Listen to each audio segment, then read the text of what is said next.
All right, welcome back to another episode of It Is What It Is podcast. I'm your host, Cody Kelly. Look, I appreciate it. I hope everybody had a wonderful holiday. I hope you ate everything your heart's desire, but it's time to get back in shape. And one of the cool things about getting back in shape is you can do that by subscribing to my page as soon as it pops up at CV Space K. Put out all amazing content. I have some amazing stuff dropping in January. But if you want to keep seeing amazing content, you have to do what? Support a brother. You can support a brother. Here's my Cash App, telephone number, Zelle. Hey, look, nothing in life is free. If you keep wanting heat, you have to pay for it. But I appreciate y'all. I appreciate this episode. This episode is amazing. We have some amazing guests. I'm allowed them to introduce themselves, but this episode is entitled "The NBA is Back." I'm a huge basketball fan. Love the NBA in particular. That is my favorite sport. So I'm gonna start with TJ. He'll introduce himself, then Big Baby, then William, and then we'll get into it. Yo, what's up, Cody? Thanks for having me again. TJ Banks, currently an MBA student at the University of Michigan, Ross School of Business, sports aficionado. Long-term goal, I actually plan on being a GM or president of operations for one of these NBA franchises. So I'm excited for today. Awesome. Big Baby, you can introduce yourself. What's going on, ladies and gentlemen? It is your boy Big Baby of the Your Sports Show that is on the Jobbertiz Network. Again, I am the host of that show. I help run the Jobbertiz Network, which is primarily a wrestling group, but we cover all sports as well. Shout outs to my team at the Your Sports Show, of course, BK Matt, Queen Tay, the voice of a generation, Pete Rosado. I'm a former athlete. I've played basketball almost all my life, played almost all sports for the most part. So I'm just happy to be here. Awesome. I love it. And William, if you can introduce yourself. Yes, sir. Yes, sir. Thank you for having me on. It's an honor to be here. My name is William D. Morgan. I am a podcast host over at Pinfall Productions. Do the Geek Gauntlet, but we also do a lot of things in sports, NFL, pro wrestling. We do it all over there. And it's an honor to be here tonight. Awesome. Well, look, I want to get into it. First question. What has been your overall view of the NBA so far? We're 4 games in. A lot has happened. Obviously, anybody knows me. I'm a huge LeBron James fan. Lakers kind of dropped the first one, though LeBron historically doesn't win season openers, playoff openers. Game 1 is always a fill out for him, but they bounced back. They beat Minnesota. They've been able to rattle off consistent wins, and the team really looks good. So I'll start right there. My NBA prediction, and this is early, but I'm going to call it here as the prophetic voice of basketball. The Lakers will repeat. LeBron will get his 5th ring, and when it's all said and done, he will surpass MJ as the GOAT. Big Baby, I'll throw it to you then, TJ. My prediction for this season, I believe the Lakers are going to repeat, but it's going to be a lot harder. I believe it's going to be a lot harder. I think if the Lakers are not careful, one of these Eastern Conference teams, hint, hint, Brooklyn, hint, hint, Miami, could potentially steal the ring and bring it back to the East. It's a nice prediction. Oh, I'm sorry, and I just wanted to say this: Giannis Antetokounmpo is overrated. Whoa, TJ, that's your favorite player. Respond. That's a bold allegation right whoa, there. bro. I actually extremely disagree with that. I think Giannis Antetokounmpo has shown nothing but improvement since he came into the league. From averaging 6 points a game to 15 to 20 to 28 to 29. I'm hoping that he takes his next leap forward and develops a nice pull-up mid-range, because I think that's about the last thing that he's missing before he's darn near unstoppable, like Kevin Durant, but a little stronger. So I think the Lakers will come out the West. Now, the East, I'm torn between 3 teams. I got to go with the Bucks. I'm really hoping Giannis will step up and show me that he is worth back-to-back MVPs and worth being in that greatest player in the league discussion. But I'm not going to lie, Brooklyn's looking good. Brooklyn's looking real tough. And if Kevin Durant and Kyrie can stay healthy, I know Spencer Dinwiddie just went out today with a torn ACL, but they're going to be tough. Another not even a sleeper, Boston. I'm just put it out there. Boston. Jason Tatum, the man is scary. He's good with it. And I think the first 4 games, I mean, people just getting their feet wet, getting back to running. It's been a while. Some people have been off for a year plus time. Got to find that mojo again. That's true. William, what are your thoughts on the NBA so far? Your predictions? I think that I will predict the Lakers will come out the West.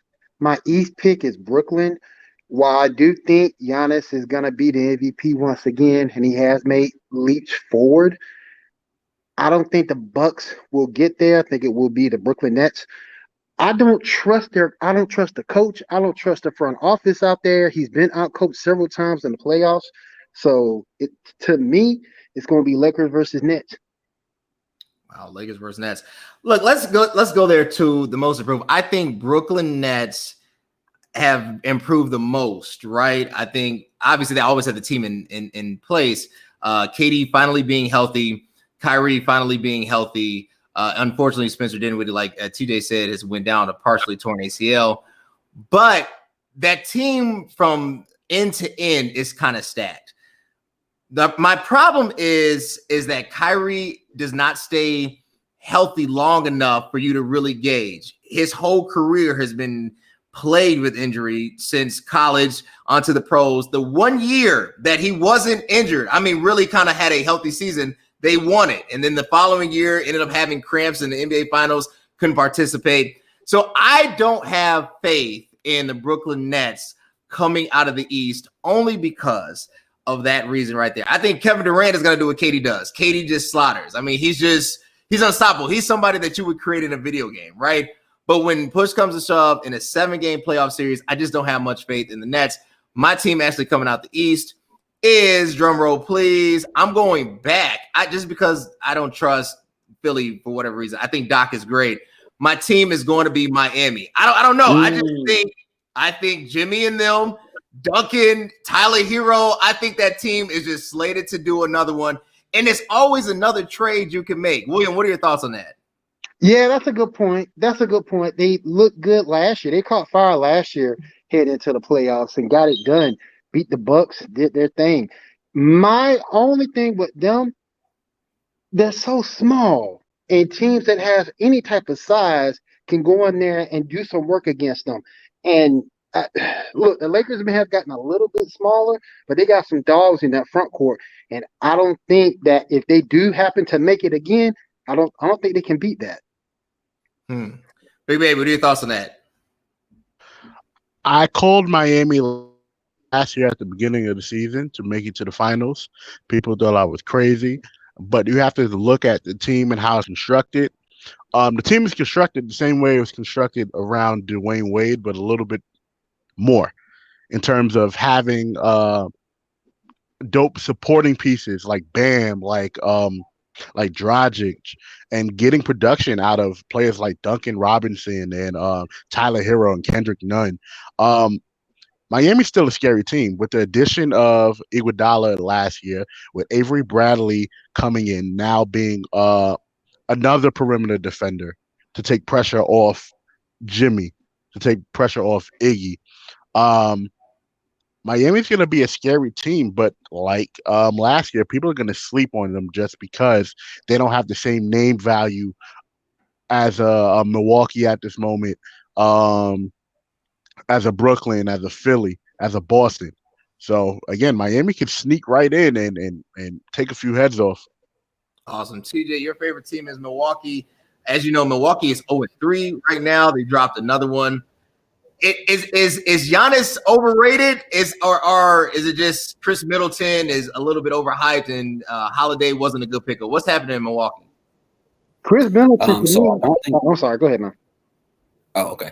All right. So I don't think that Giannis is overrated. I do think he has to make the step to get a better jump shot, primarily off the dribble. Because I mean, when it comes to playoff time, they're packing the paint, they're blocking what he does, and there's less ticky-tack fouls. So it's like you're either going to continue to jump into the wall, or you're going to pull up and make them have to choose whether they can guard your first step. We know people can't guard his first step, similar to Kevin Durant, and that's what makes Kevin Durant so lethal, because he can shoot and he's 7 feet tall with a 7 foot plus wingspan. So I think he really needs to focus on that jump shot this season.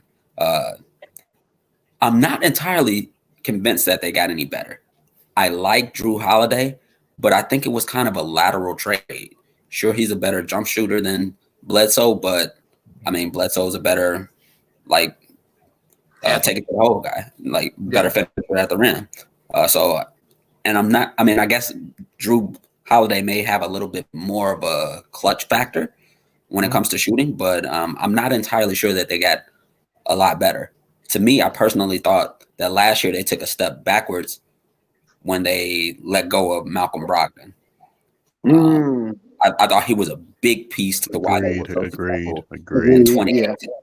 Yeah. And when they re-signed Bledsoe for $70 million, I was like, they're not going to be able to keep both of them. So they did take a step back, but it's time this year for him to kind of elevate himself and kind of take over the East. And it's up in the air, really, because, I mean, you got Miami, which is tough. I think they got a little bit better with Avery Bradley. My one concern, though, with a lot of these teams is injuries, because they're playing a shorter season, but a lot of games. It's like, 70 games or something? And every other day, you're pretty much in a new city playing. So it's a lot of room for things to go wrong with a lot of injury-prone players. I don't wish that on anything, but Kyrie, Kevin Durant, they're coming off a major drought in playing time. You got Avery Bradley bouncing back from an injury. You got a bunch of different people who are historically, are they going to show up? Like, when they show up, they show up. But are they going to be healthy to show up, given that opportunity? Awesome. Big baby, I want to throw it to you, then you, William. You know, when you talk about improving a team, you have to make certain trades. We are now in a generation where, and I do believe players should have the right to go to where they want to play. However, I also believe that there's a mutual responsibility to the employer, right? Take James Harden's situation.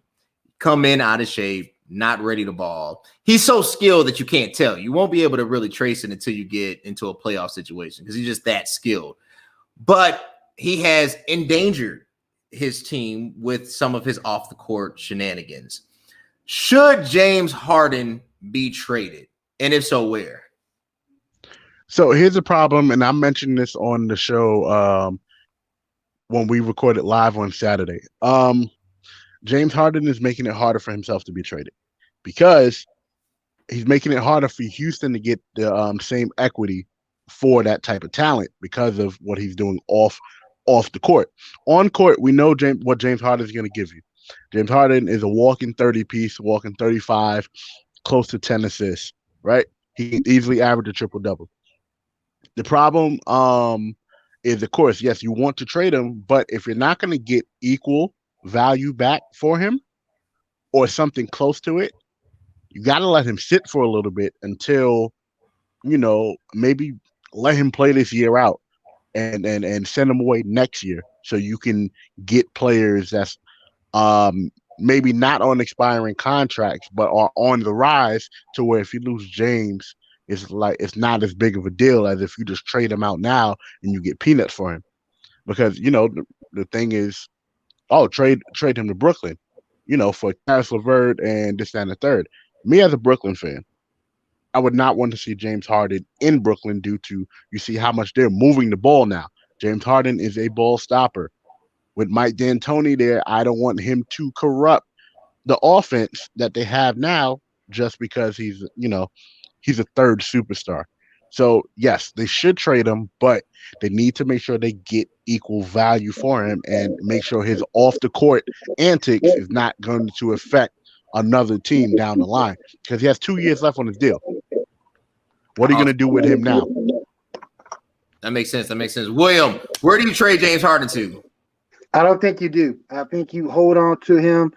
You pretty much built your you built your future around him.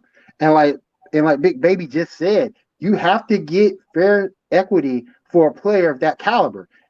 And I just don't see any team with the emotional stuff he's got going on, coming back out of shape, things of that nature. I just don't see where teams would want to invest their future in one player, and you can't even guarantee if he'll stay with you long term. So I think he stays where he is. I think they continue to try to build around him and go from there. Awesome. Look, I had the pleasure of watching the Bulls game this You a following. Bulls fan? No, I'm not a Bulls fan. I have a cousin that's a Bulls fan. I live in Chicago, so unfortunately, I'm a Bull fan, bro. it's on WGN and NBC Sports, so it kind of just comes with the cable package, right? So I'm no disrespect to the Bulls. I like them. They just, they haven't been the same since Derrick Rose. I'm watching the game, and they're actually competitive, though they're playing a very wounded Golden State. So no Clay, no Dre, and it's just pretty much Steph, right? So, and they lose off a game-winning three. They lose. They were up, and then they lose. What do the Bulls have to do? Because you have a perennial talent in Zach LaVine. You have a piece you can build around. Now, it's just Zach. It's not like Zach and, to me, you don't even have what I would call great others. You have good potential players if they pan out. What do the Bulls need to do first, William? They haven't even, the thing that concerns me, they haven't even signed back Lauri Marketing yet. That's one thing that's kind of concerning. Yeah, he did fall off a little bit last year, but the talent is still there for him to progress, and I think be really, really good. I think they need to change ownership again and go a different direction. Because I don't get this last draft pick. I just don't get it. I don't understand it. Decent player at Florida State. No aspersions upon him because I don't know him from a can of paint. But when you're picking that high, you can't take a chance on someone who won't contribute this year. No, it's amazing. Big Baby, what do the Bulls need to do? Trade everybody, start again.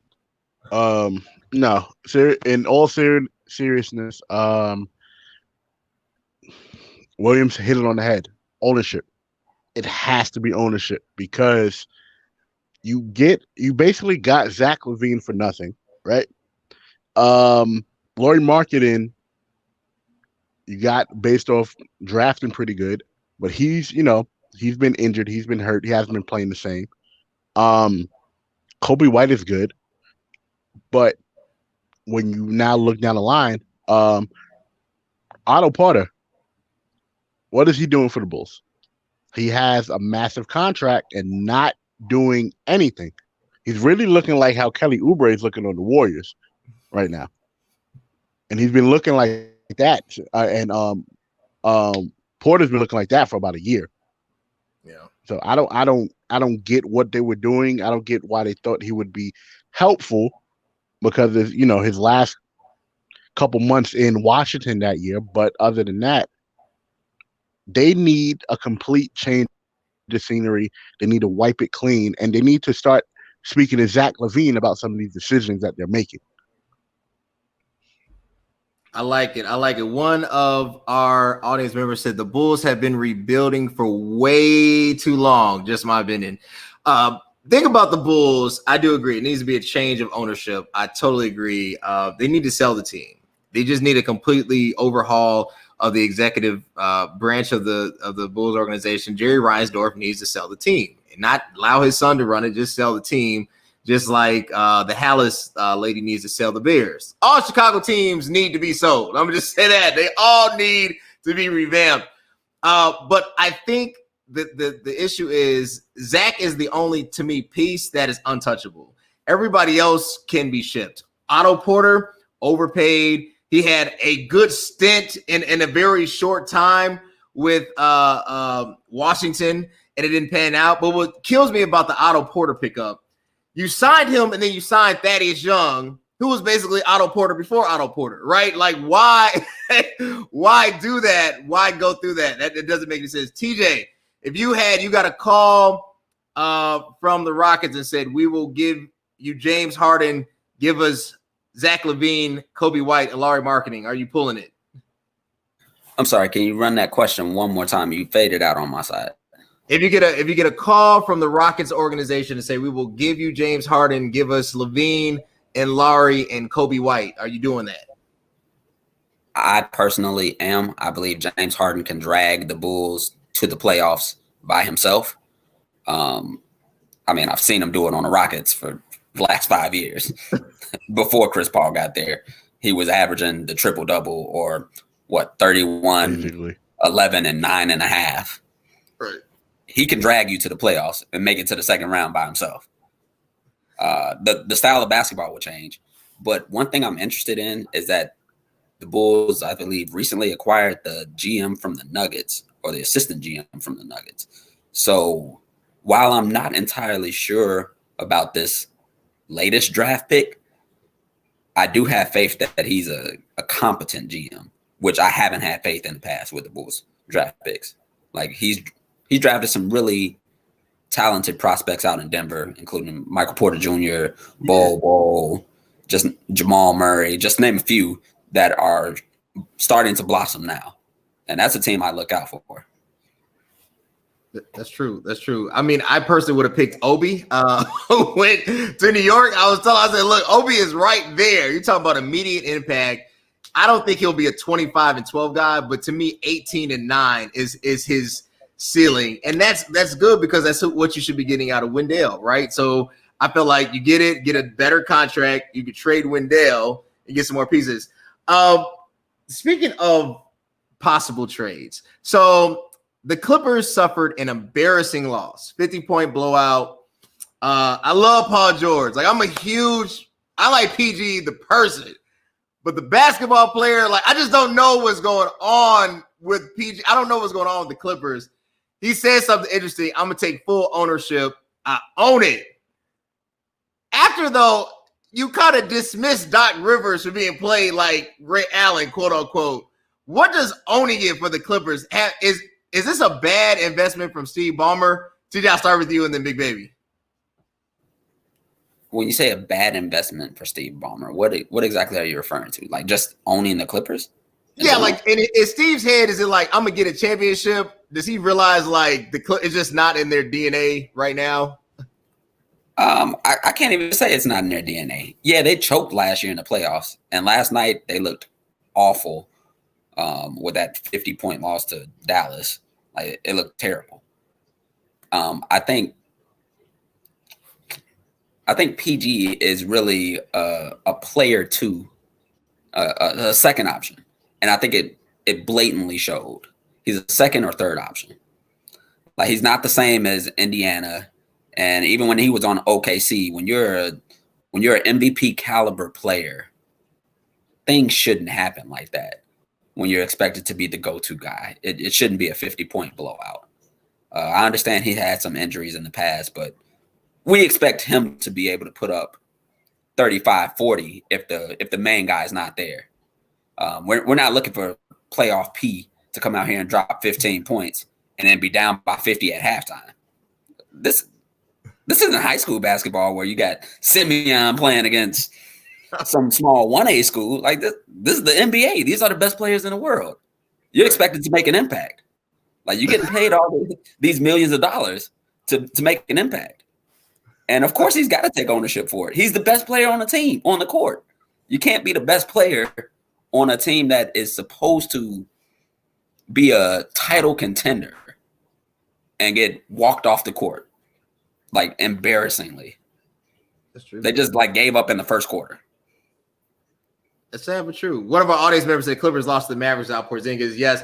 Playoff Paul, or in the words of Skip Bayless, George Paul, right, has, I love Paul George.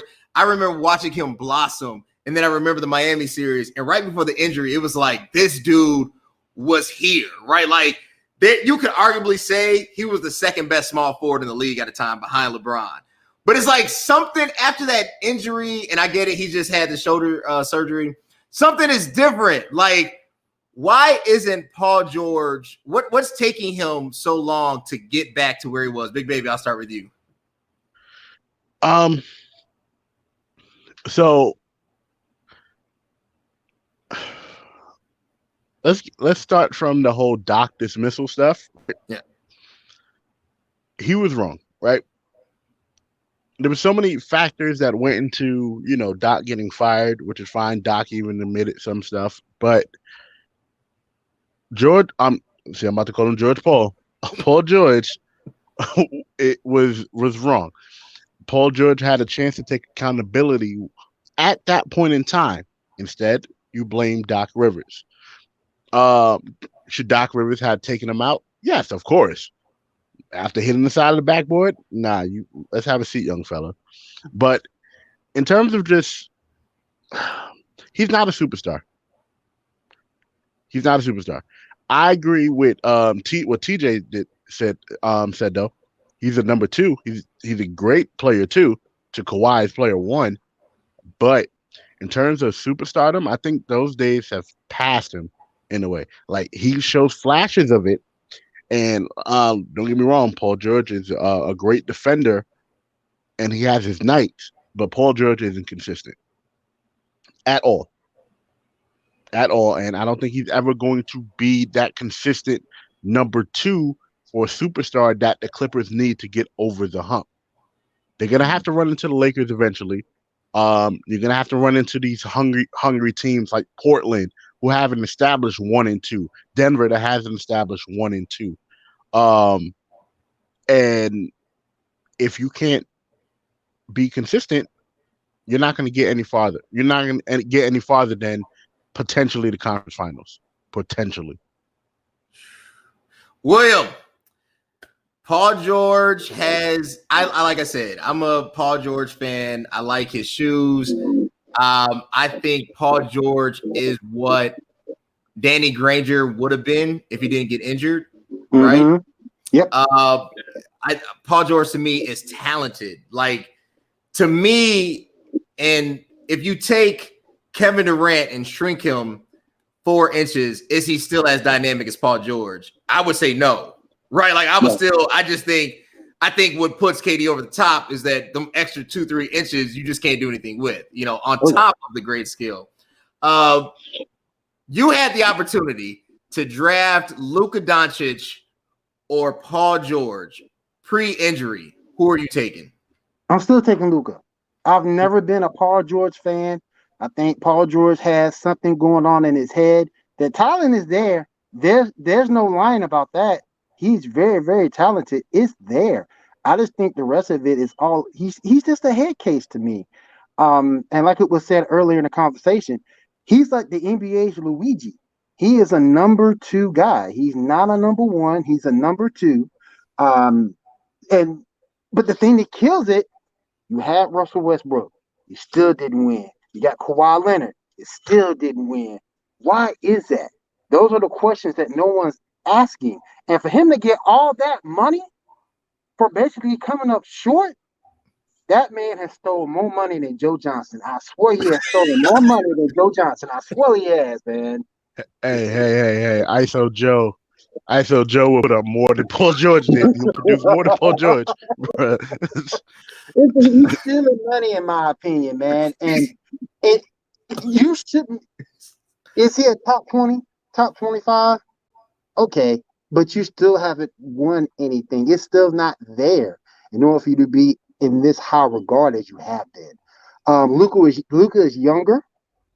You can do more with you can do more with Luka, in my opinion. So if I got to pick, I'm going with Luka. How come people are still sleeping on Luka? I've been saying, look, Luka is that dude. I get it, he's not the most athletic person, but when you look at like his impact in the game, to be 22? 22. Somewhere like, to be that young and that knowledgeable and that skilled. I mean, the only thing that's missing from Luka's game is a 40-inch vertical. There's nothing else. He's a good shooter. He can handle the ball. He can read defenses. Why are people still sleeping on Luka? I don't get it, man. I don't get it. I don't want to say it. Well, I guess I will say it. Maybe because he's white. Do you really think people sleep on him because he's white? I mean, I don't know because he's shown since he's been in the league, he's got the skill set. He's got talent. He's there. He's not the most athletic guy in the world, but he's there. That's the only reason I can think of on why people would sleep on him like that. Big baby, why are people they're sleeping on they're sleeping on him because they think that his first years were fluky. because and for whatever reason, I don't know why they think it's fluky, but he's been producing. Um, they think he's soft, and he's had some moments where you like you look pretty soft out there, but um, I really don't know why. Like when William brought up that maybe because he's white, um, they did the same thing to Larry Bird, and at the beginning of Luka's career, he got Larry Bird comparisons from a few people on TV, and I get where they were going with it, but Larry Bird had a lot tougher skin than Luka does at this moment. Not saying he can't grow into that, but I think people are still so enamored with the Giannis, with LeBron, with Steph that um they're not ready to be like, oh, look at the future. I don't think people are ready for the future of the league because when LeBron leaves, that's pretty much the last of the Titans. Now we have all of that Boston team, Dallas, Atlanta. So people are so caught up in what they're seeing now, they're not looking towards the future. So that's why I think they're overlooking Luka. Speaking of that, I think we're transitioning into a league where athleticism is no longer the desired skill set. You know, like I remember, in 8th grade, if you could touch the rim and, playing basketball, you were going to get looked at, even if you couldn't dunk, in high school, if you could dunk, you were automatically on the team, right? Now it's like nobody dunks, and TJ, you're going to love this question. For players like Russell Westbrook, I hope Denzel Goodlow is watching right now. This is for him. I would hang, bro. I don't even have a PS5. I would go out and buy one just to play Call of Duty with Russell Westbrook. I think he's amazing. But it seems like it just doesn't work. Now, I don't blame him. I think OKC wasn't his fault. I think somebody just decided not to show up and play, so I don't blame him for the OKC. I don't even blame him for Houston. I mean, he got sick. He was injured before, came back, got COVID, still tried to play, wasn't there timing. And I didn't think, going that D'Antoni small ball situation was going to work out, period. So I didn't have any faith in that. So I'm not blaming Russ. But why isn't Russ winning today? Why isn't Russ can get 50, 50, and 50 and still can't get out the second round? Why is his stats in no rings? Can I be honest? Yeah, I think Russ is also, like PG, a Luigi-based player. And he's got all the athleticism in the world. Russ's MVP season was phenomenal. He averaged, 27, 10, and 10? James Harden averaged 31, 11, and 9.5. And when they met in the first round, James Harden walked him off the court. Like in 5 games. It wasn't even close. You want to know why? Because James Harden has realized it's more about skills now than it is pure athleticism. And in the last 5 years, that's pretty much what Steph Curry has done. He's transitioned the league. Like you said, in 8th grade, if you get a kid that can dunk, sign him up. He's going places. Mm-hmm. Nowadays, you walk into a gym, you got kids pulling from half court. That's what Steph Curry did. He transitioned the league from, hey, everybody be as athletic as possible to, hey, no matter if you're like way stronger than me, if you can't stop me from shooting, you can't beat me. And he's turned it into more of a skill-based league. And because Russell has not transitioned himself, Russell is facing the same problem as Giannis. If he could shoot, who's gonna stop Russell Westbrook with lightning fast speed, athletic ability that he has, if he can pull up from 30? No one. He automatically becomes the best player in the league if he can pull up from 30. Because you already can't stop him from getting to the hole. So what do? You back off of him. You force him to shoot. And if he's not willing to take that shot or willing to develop it to where, I mean, he's not Ben Simmons bad, but he's got to be able to knock him down consistently to actually pose a threat from out there. And I think that's his biggest downfall. And because he's not willing to do that, it really suffers with his mindset of being a winner. Because he's got the mentality of, yeah, I'm gonna do this. I'm gonna rock that baby to sleep. We've seen it the past few playoff times. He talks trash to Dame. Dame walks him off the court. Bye-bye, Russ. Talks trash to whoever. We coming back from this from a few years ago with Donovan Mitchell. We coming back from this. Donovan Mitchell and Ricky Rubio. Send them home. Like you got to be able to back up your words. And we know he's athletic. We're not taking anything away from his athleticism. But at times, that's it. He's just athletic. He said himself, he was like, yo, I was out there doing cardio. I'm not hitting any shots. You got to be able to hit your shots. And that jump shot is missing. My man's Ricky Rubio. What are some of the pros and cons, TJ then Big Baby, of transitioning into a heavy skill set league? You know, when you take away athleticism, okay, fine. You know, you have to have a handle. You have to be able to shoot. You have to be able to make free throws. You have to be able to have court vision. So relying heavily more on the IQ of the game. Taking away the physicality, though, some might say has created boringness, is no longer exciting, is no longer the quote unquote man's league, if they're, you know, to phrase that however that is defined or whatever. When you take away and you say, instead of having a monster in the post that's 400 pounds and can back down everybody, we'd rather have a 3-point shot. What message does that send to the audience? I think it sends more versatility. Like when I watch the game, when I think of skill, I look at Kyrie Irving.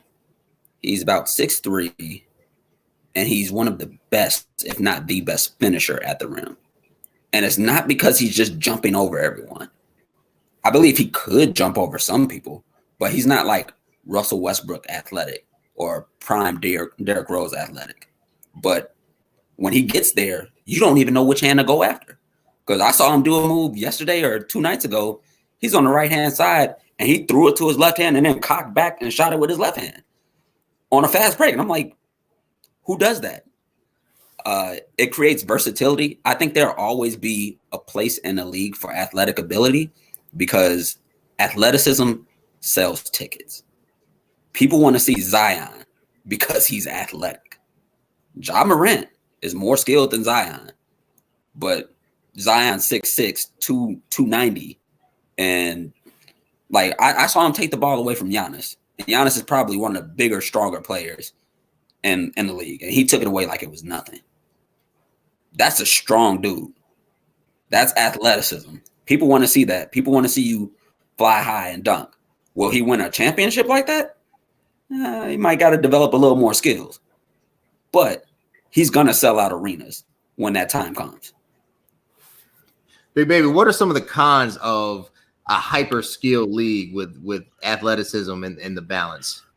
Some of the cons is, like TJ said, probably the lack of viewership that's going to be said. I love the WNBA.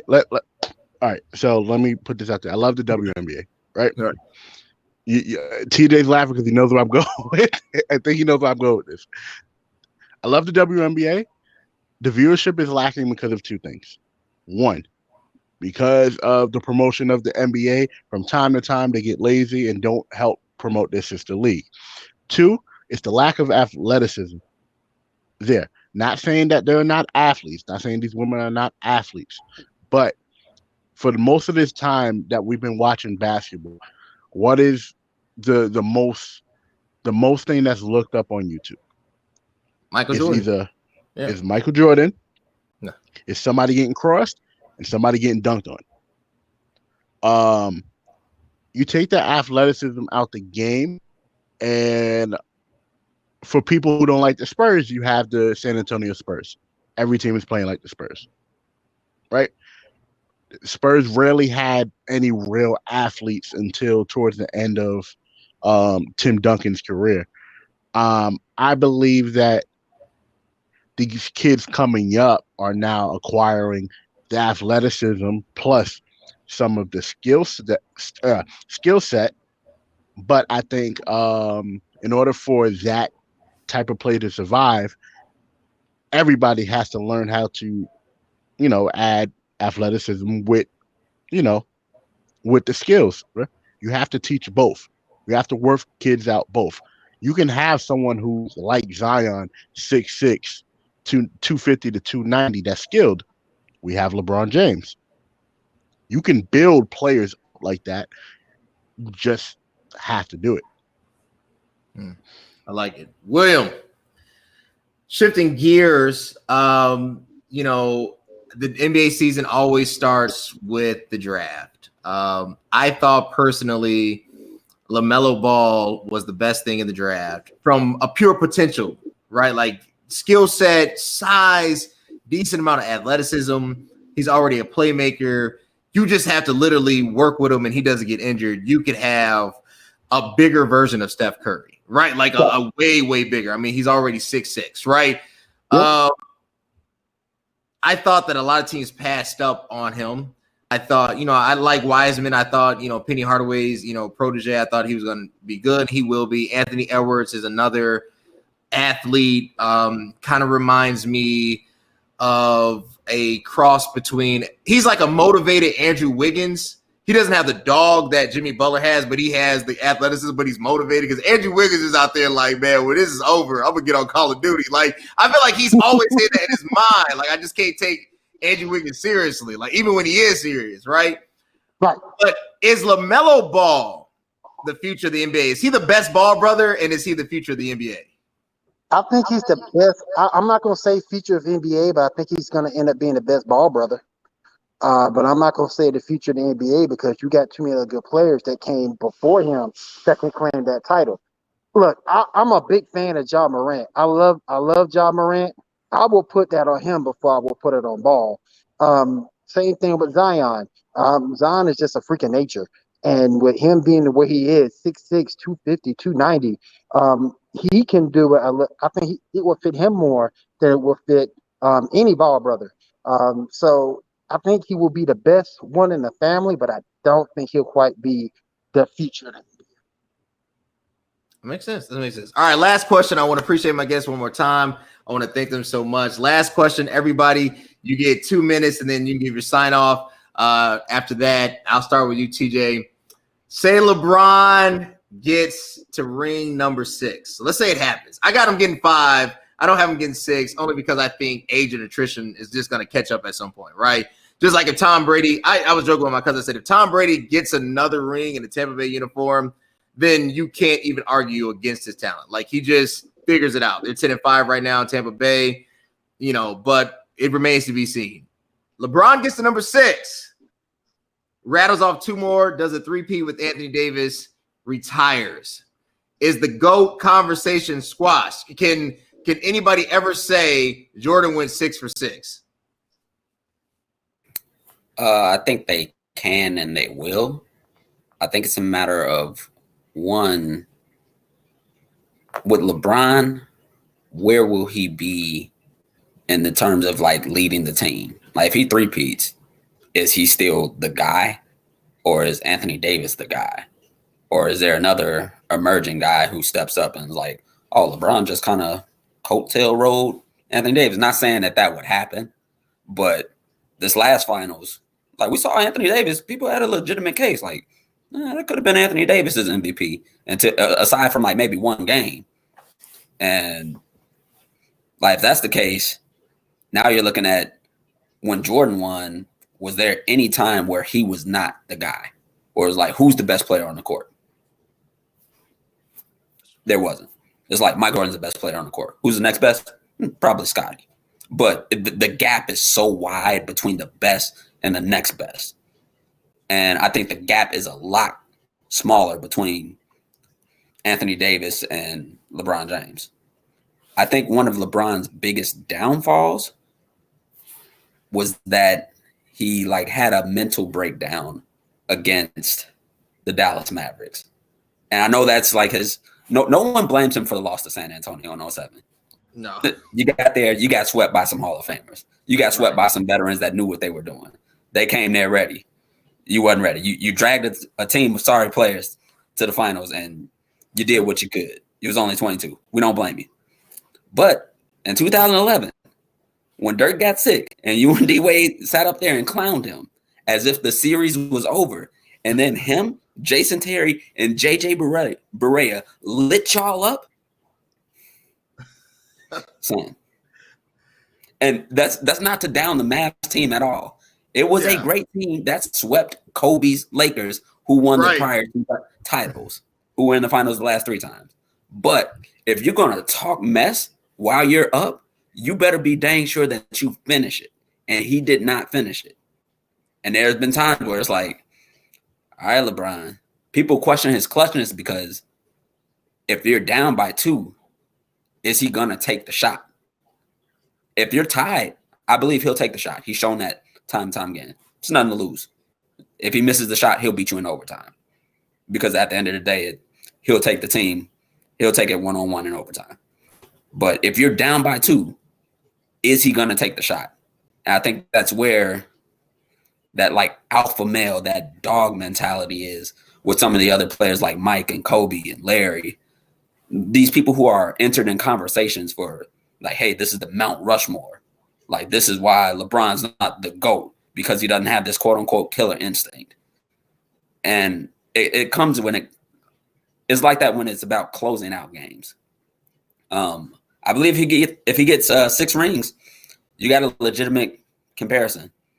Like, it's like, hey, the man got 6 rings. I understand. But is he that guy for all 6 rings? Right now, you can say he's been that guy. Questionable on ring 4, because, I mean, Anthony Davis is right there with him. But we'll have to see what the future holds. But you can find me on Instagram at It's Your Boy TJ. I love to debate sports, so hit me up if you got any questions. If you want to just talk, shoot the breeze, whatever. I'm going to pass it over to Big Baby.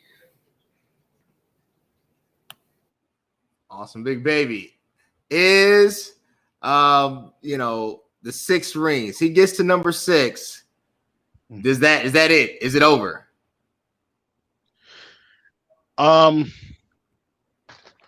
Unfortunately, the amount of losses in the finals are going to haunt him for the rest of his career. The same way the amount of losses have haunted somewhat Jerry West at the end of his career. The numbers, the problem is, I like stats, but I also like the eye test, right?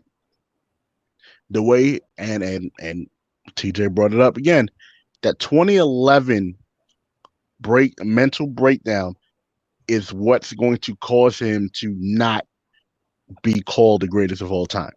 The numbers, he'll be the only, LeBron James at the end of his career will be the only player to have 30,000 points, 10,000 assists, 10,000 rebounds. That's going to happen. But the 6 rings, I don't see the 6 ring happening. Again, age, attrition, Anthony Davis injury history. Let's get that too. Look at the team around him. Kyle Kuzma just got paid. Is Kyle Kuzma going to continue to develop, or he's just going to be a B+ player for the rest of his career? Is he going to ascend? As far as stats wise, again, LeBron will always have it. LeBron will have the best stats out of any player we will ever see in NBA history. There will never be another LeBron James. But his mental is what takes him out of that conversation sometimes. As we said, you mentioned it. You're down by 2. Is LeBron going to take the shot? Most likely not. He's going to make the right basketball play. But as hardcore fans, do we want to see him go for the win? Yes. Will he get crucified if he makes it? Or if he misses it? Yes. But I think that's all a part of the game for LeBron. But again, as that's if he reaches that 6th ring, will he become the GOAT, or will that GOAT conversation just be done? Unfortunately, again, the 2011 loss is going to stick with him. But again, you guys can follow me at _It's Big Baby or at Your Sports Show. Always looking to talk basketball, wrestling, football, everything, all sports. Again, shout outs to my team at the Jobber Tiz Network. And William, kick it off for us. All right, man. Same question. Same question, man. Number 6. I get it. It was a fumble against the Dallas Mavericks, and like Tita said, however, side note, Dallas Mavericks also knocked off the defending champion Los Angeles Lakers that year. That also has to be addressed. If he gets to number 6, is it over? Can we stop debating? Can we just give him the title? No. And the reason why I say no, a couple of factors that were already brought up here: the 2011 loss, how he performed against that Dallas Mavericks team. But the big side of it to me goes back, and that was my era, 49. I watched a lot come and go. And with MJ, to me, MJ retired twice, but he still did more in my eyes. And I don't care if LeBron got to that 6th ring, which I don't think it will happen. He's 35. He's getting up there in age. That Lakers team is a little bit different than it was last year. But I just think, in my opinion, Jordan has done more, even retiring twice, three-peating twice. As Isha Boy said earlier, MJ was the best player on the court when he played. People, I think, respect LeBron. I think people fear Michael Jordan. Particularly when he was at his apex, nobody wanted to play Michael Jordan. He could call guys out. Hey, I'm going to score 60 against you and actually do it. So if he does get the ring number 6, the context of it, he switched teammates, God knows how many times. I never did like that. He switched teammates in Cleveland. He did it with the Lakers. All the Lakers' young talent just gone. And I never did like that. So I don't, even if he gets to that 6th ring, it's the context of which he did it. Mike did it all that time with Chicago. Even losing to that Orlando team, he came right back that next season and got the ring. So, in answer, no. I don't think if he gets that 6th ring, LeBron still won't be in that GOAT conversation. And you guys can follow me on Twitter at WillieMorg7, WILLIMORG, and the number 7. Awesome. I want to appreciate my guests. Look, it is what it is. We come up Mondays, 6:30 p.m. Central Standard Time. We try to cover a host of things. And every now and then we like to do fun episodes like this one. I appreciate you guys. Till next time. Thanks.